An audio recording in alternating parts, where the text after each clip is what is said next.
चलें जी, हमने chemotherapy start किया हुआ था टॉपिक, कीमोथेरापी का रोल कैंसर की ट्रीटमेंट में। सो हमने क्लासीफाई कर लिया था कीमोथेरापेटिक ड्रग्स को।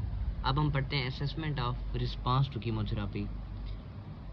जो क्लिनिकल असेसमेंट है ना रिस्पांस ऑफ ट्यूमर, वो हम एसेस करते हैं। एक तो सीरियल मेजरमेंट करते हैं ट्यूमर के साइज़ की अल्ट्रासाउंड से, सीटी स्कैन से, एमआरआई से, और दूसरा ट्यूमर मार्कर भी बहुत यूज़फुल है for assessment of response to chemotherapy.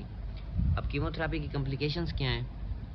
एक है नाजिया वोमिटिंग, जो मोस्ट फेयर्ड साइड इफ़ेक्ट्स हैं। इसके अलावा माइलोसप्रेशन है, कीमोथेरापी के बाद ब्लड काउंट ड्रॉप हो जाता है। और ग्रोथ फैक्टर जैसा कि ग्रेन्युलोसाइट कॉलोनी स्टिमुलेटिंग फैक्टर हैं, ये फिर यूज़ हो सकते हैं ब्लड काउंट को इंक्रीज़ करने के लिए। इसके अलावा सिग्निफिकेंट एनीमिया अगर हो जाए तो वो ब्लड ट्रांसफ्यूजन देनी पड़ती है। थ्रोम्बोसाइटोपेनिया हो जाए तो प्लेटलेट इन्फ्यूजन।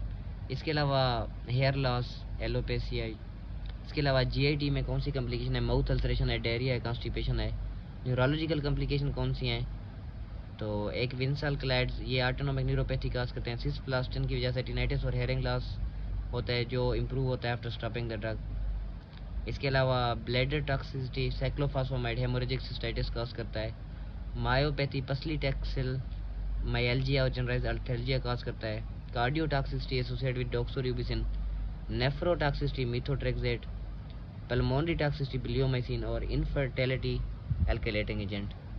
इसके अलावा ही बहुत सारे ड्रग जो है ना वो मतलब उनको चाहिए होता है कि लिवर का adequate function for their metabolism, और ये इफेक्ट करते हैं लिवर एंजाइम्स को। इसके अलावा एंटी कैंसर ड्रग म्यूटाजेनिक भी होते हैं और दूसरे कैंसर की मतलब काज भी बन सकते हैं, जैसे कि ल्यूकीमियाज डेवलप हो सकते हैं कीमोथेरापी के बाद।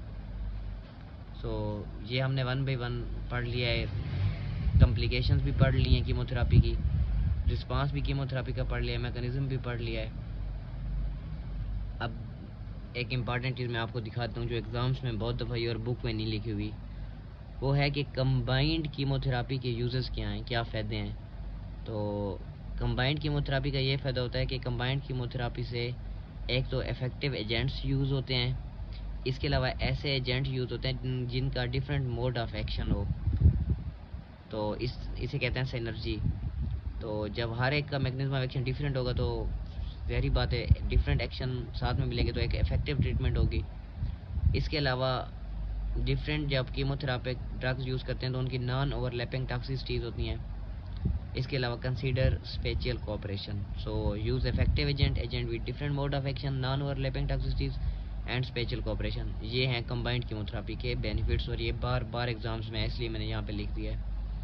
तो उम्मीद है आपको ये टॉपिक समझ आ गया होगा। फिर भी कोई मसला हो तो आप पूछ सकते हैं। Thank you.